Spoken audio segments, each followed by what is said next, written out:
Ẹ jẹ́ ká wólẹ̀ fún àdúrà. Bàbá wa àti Ọlọ́run wa, aláàánú àti olóore ọ̀fẹ́ jùlọ, àwọn ọmọ rẹ̀ mú ọpẹ́ wá, wọ́n ń dúpẹ́ níwájú ìwọ Ọlọ́run lónìí gẹ́gẹ́ bí ayọ̀ ìkórè. Ọ̀run kó gba ọpẹ́ yín, ọ̀run kó gba ìyìn pẹ̀lú. Wọ́n ń dúpẹ́ nítorí pé wọ́n jẹ́ alààyè ọkàn lónìí láti bá wa pé nínú ọdún yìí lórúkọ Jésù lọ́dún tó ń bọ̀ a ò ní wá yín tì. Ní orúkọ ńlá ti Jésù, àlàáfíà Ọlọ́run kó jogún rẹ̀ fún yín lọ́dún tó ń bọ̀, kípò yín kó má ṣe ṣófo. Jésù Kristi Olúwa wa, ọba mímọ́ aláṣẹ ọ̀run, ọba tí fi kìkì àṣẹ sọ̀rọ̀, kó fàṣẹ gba ọpẹ́ yín, kó gba ìyìn pẹ̀lú lọ́dún tó ń bọ̀, kẹ́ ṣe yìí kẹ́ ṣàmọ́dún. Jésù Olúwa wa.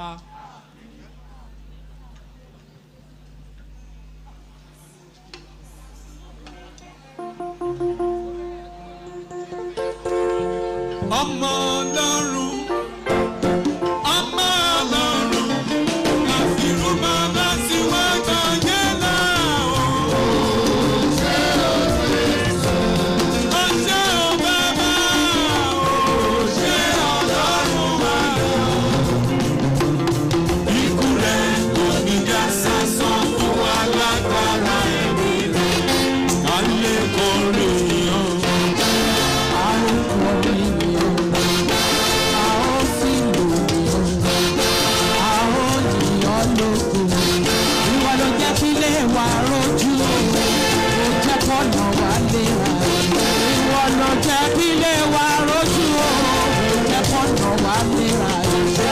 Adúpẹ́ àtọpẹ́ dá.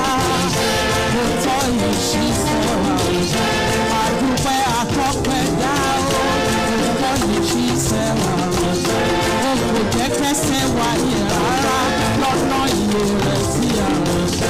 O kò jẹ́ káyé béèrè lọ́wọ́ wa wípé níbo lọ́lọ́run wà wá. Ó mà ṣe ó Jésù.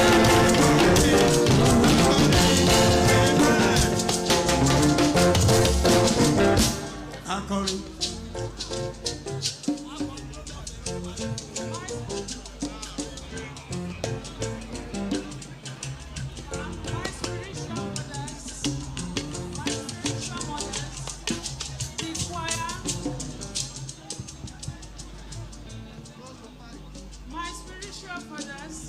My spiritual mothers, the choir, the whole congregation.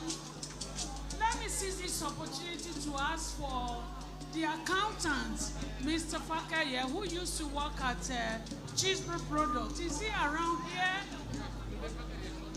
He's not here now. My special greetings to him. He used to be my colleague. When I told Baba that I was coming around for my friend, childhood friend, a sister also, he said I should greet everyone. So I brought you greetings from our Baba. You know, he's a friend of this church. All the time he will mention, I'm going to Baba Fakeye's church. I told him that along with my two. He said, yes, bringing back so many gifts from you. And early this year also, you brought us some fruits, so many things with 2 buses. So he said, I should bring you greetings. Our Baba, Chief Olusegun Aremu Okikiola Obasanjo, GCFR, PhD. So all what he sent has been put into the offering basket. Mama Tabitha, we've been together for over 40-something years. I have another friend here, Wala Shoyemi. I could see that the glory of God is really shining in this place. We've gone through a lot. So many waters under the bridge.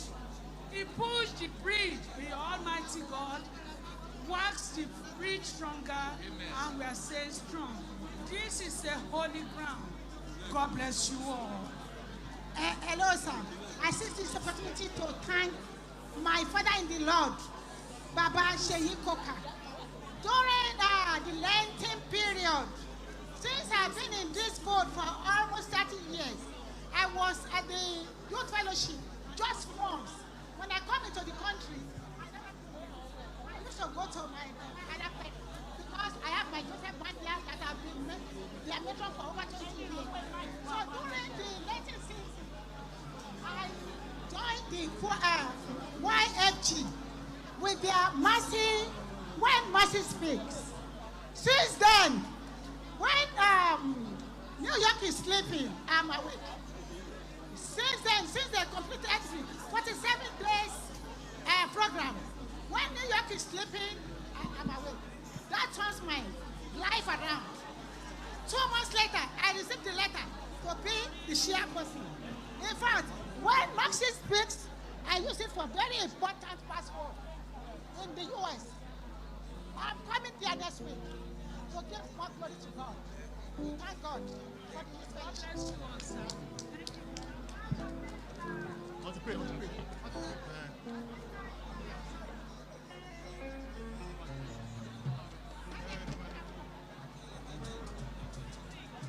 Olúwa Ọlọ́run ọlọ́pẹ́, Olúwa gbọ́ ọpẹ́ wa lórí ìdílé wa bàbá Básọjọ́, Olúwa gbọ́ ọpẹ́ wa lórí gbogbo àwọn alága wa, Olúwa gbọ́ ọpẹ́ wa. Ọpẹ́ tá a mú wá lónìí jẹ́ kó jẹ́ mọ́ àti ìtẹ́wọ́gbà.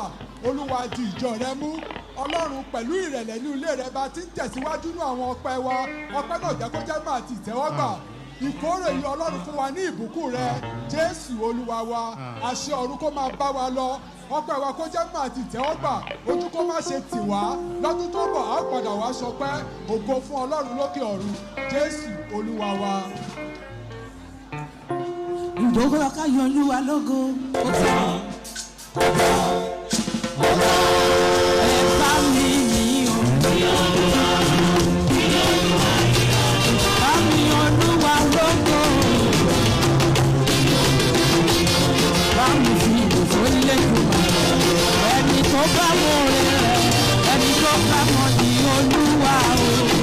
ọba tàbí wa ọba tó máa yọ̀ wá sáyé yìí ọba alárànṣe gbogbo ìdílé Jésè onílé ìmọ̀lẹ̀ ni ṣùgbọ́n olúwájú ilé òtítọ́ alágbà láwùrà ọ̀kan ṣoṣo tó ń gbénú àwọn olóore ọ̀fẹ́ tí o ọba tó jẹ́ ìwé láyé ó ní èmi máa lé lọ́rùn ọba mi olúwa lógo ẹni tó bá wọn.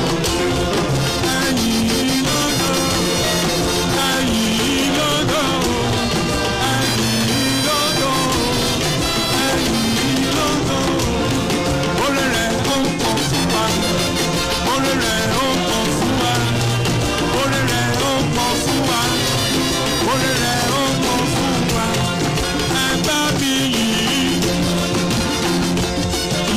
o.